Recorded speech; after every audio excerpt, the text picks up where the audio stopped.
Boo! I'm the Ghost, and in the past few days I've been doing nothing but playing Mario+Rabbids Sparks of Hope. And first of all, I'm glad I bought it. It was a good purchase and it's one of the best games for the Switch, at least for me. But why is this? Why can I make such a bold statement and not regret it? Well, today I'll explain some of my first impressions. Also, if you don't want any kind of spoiler, you can click off now and turn later. Also, that's why I added trailer footage. If you want to get spoiler, you've been warned. Let's begin with the thoughts.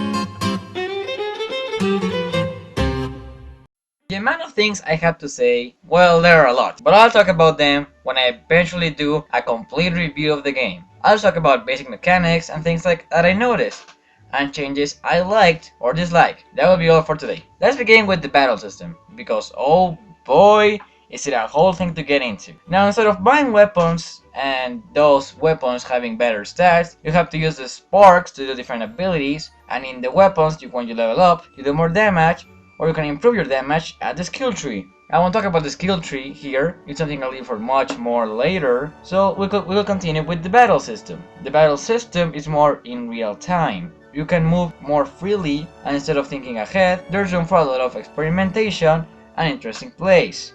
And I enjoyed playing battles more than I did in the first game. Also, the graphics are cleaner and brighter than in the first game, and all of this makes the game look and play better.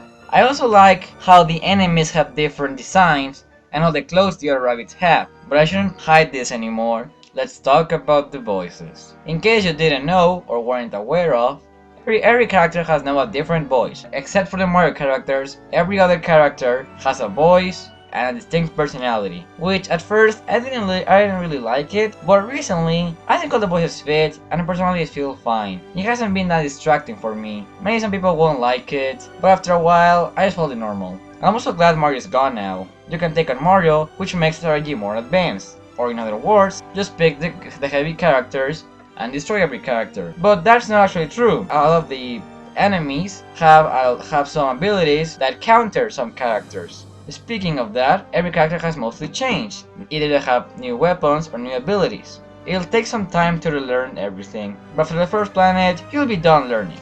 And speaking of planets, gone are the days of chapters. We now need to collect these things that let us travel into planets. Don't know their names, but truly everything is new. So that begs the question, is this game too different to be a sequel? Somewhat it is, but at the same time, I think it retains enough elements to only be seen as an evolution and not as a new thing. In conclusion, the game is playable if you played the previous ones, if you played the previous one, or if you're new. This is coming from someone who only has 2 hours put into the game. Maybe next year I'll do a full review, and next year I mean 2 months. This is the Gamer Ghost, and I say, we'll miss you, Joshi brothers.